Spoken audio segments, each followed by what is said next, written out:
Throughout the series, these two clash multiple times, but this fight stands out because of how differently they approach combat. Zuko is all offense, aggressive, relentless, always pressing forward. Aang, on the other hand, avoids fighting unless it's absolutely necessary. What makes this particular encounter so interesting is Aang's goal, getting Zuko away from the village and retrieving Qatara's necklace. The second he spots it, everything changes. He shifts from avoiding the fight to focusing entirely on getting it back. Watching them go at it on top of the well, using the tight space to maneuver around each other, was exciting. It felt more like a chase than a full-on battle, and that's exactly why it worked. Aang's speed and agility clashed perfectly with Zuko's raw intensity, showcasing their rivalry in a way that was quick, fun, and surprisingly meaningful.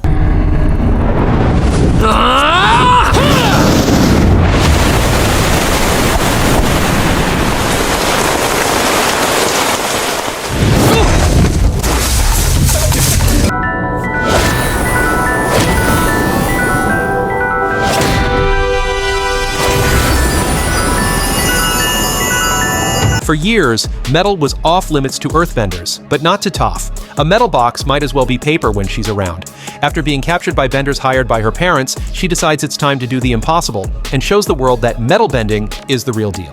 She pulls it off by sensing tiny traces of earth inside the metal, bending it with the same precision and force she's always had. It's a moment that proves just how skilled Toph really is. She's so in tune with the earth that she can sense tiny bits of it even inside metal.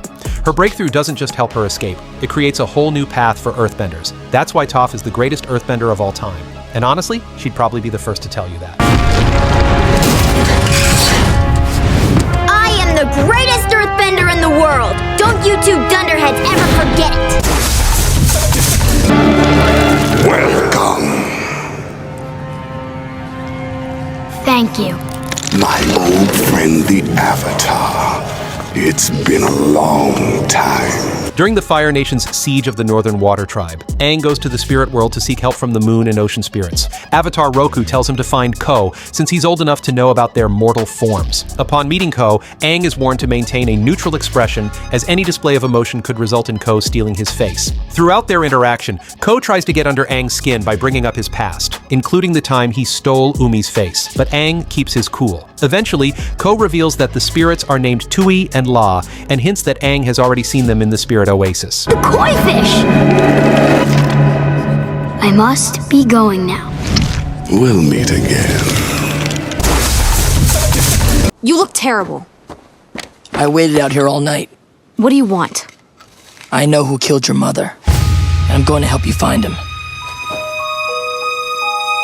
From the very beginning, there's always been a darker thread tied to the past, especially for some key characters like Qatara and Sokka. One of the deepest wounds they carry is the loss of their mother to a Fire Nation raid. That pain finally comes to the surface in the final season, when Zuko offers to help Qatara find the man responsible. It's his way of earning her trust and a place on Team Avatar. When they finally confront the man, Qatara is filled with anger and ready to take revenge. But as he pleads for his life, she chooses to walk away. Not out of pity, but because she refuses to let that pain define who she is. I always wondered what kind of person could do such a thing. But now that I see you, I think I understand. There's just nothing inside you. Nothing at all. You're pathetic and sad and empty.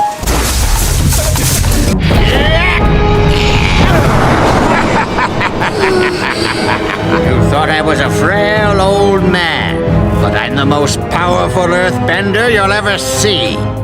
Can I fight the guy with the axe instead? Now this was wild. You'd expect a fun little duel with a goofy old king, but Boommy didn't mess around. He came in swinging massive chunks of earth like it was nothing, and Aang had to think fast just to keep up. At first, it was total chaos. Aang zipped around, dodging like crazy, but then he realized it wasn't just some random beatdown. Boommy was testing him, pushing him to think differently. The moment Aang started using the terrain, redirecting Boomy's attacks and getting creative with his airbending, that's when things really got interesting. And Boommy popping out of the ground like a mad genius? Classic. This wasn't just a fight, it was a lesson, and honestly, one of the most entertaining ones in the entire season.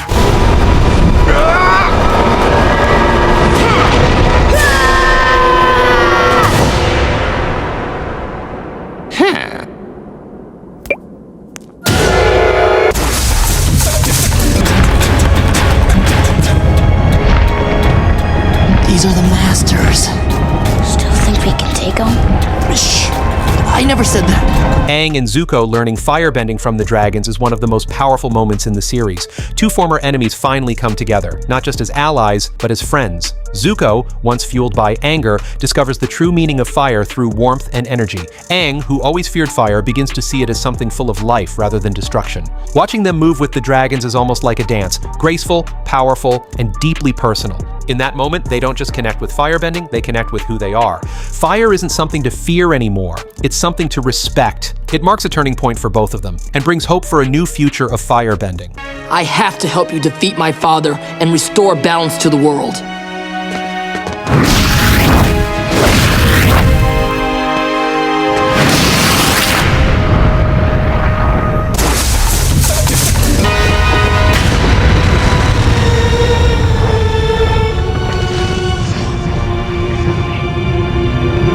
Need a hand, old friend? Sozin? There's not a moment to waste. The story of Fire Lord Sozin and Avatar Roku is one of the most heartbreaking in the series, a friendship completely destroyed by ambition. They started as best friends, but as Sozin's hunger for power grew, the rift between them deepened. Years later, when a volcanic eruption threatens Roku's life, Sozin shows up, but at the worst possible moment, he turns his back on him. With Roku gone, Sozin seizes the moment to launch the Fire Nation's conquest, starting with the genocide of the air nomads. And just when you think the story couldn't hit harder, the episode ends with a bombshell. Zuko is descended from both Sozin and Roku. That bloodline represents the show's core themes: conflict and harmony, legacy and choice, and the struggle to do what's right. So it's not just Zuko's burden, it's his path to redemption. Please. Without you, all my plans are suddenly possible. I have a vision for the future, Roku.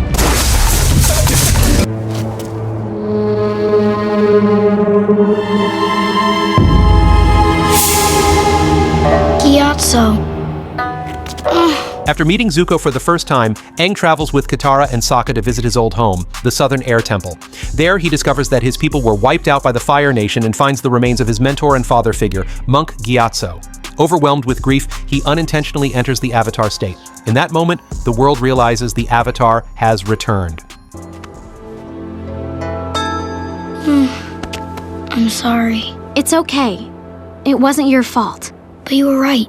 And if Firebenders found this temple, that means they found the other ones too. I really am the last Airbender. You, me, and Appa. We're all that's left of this place. We have to stick together. Qatara, Sokka, say hello to the newest member of our family.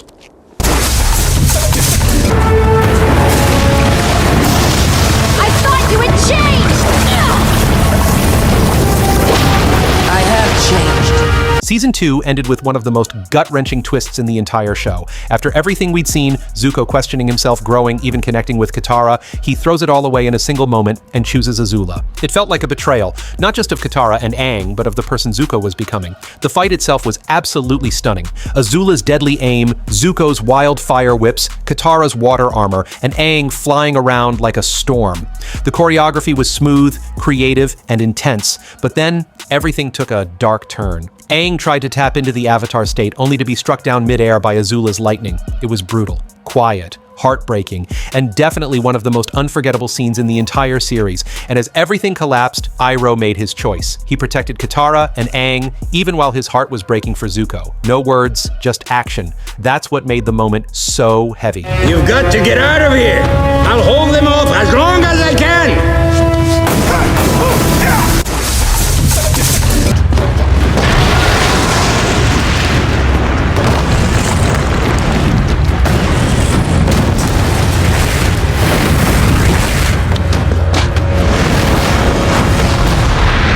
This was it, the final battle between the Avatar and the Phoenix King. Pure elemental skill versus raw destruction. The world was on the line, and Aang still wouldn't kill. Both were at their peak. Ozai unleashed non-stop firepower, and Aang answered with the most fluid mix of all four elements we'd ever seen. But what really mattered was Aang holding on to his beliefs. Even with the power to end Ozai for good, he chose another path, energy bending. And that's what made this finale so impactful. Aang stayed true to himself and still saved the world. What did you do to me? I took away your firebending.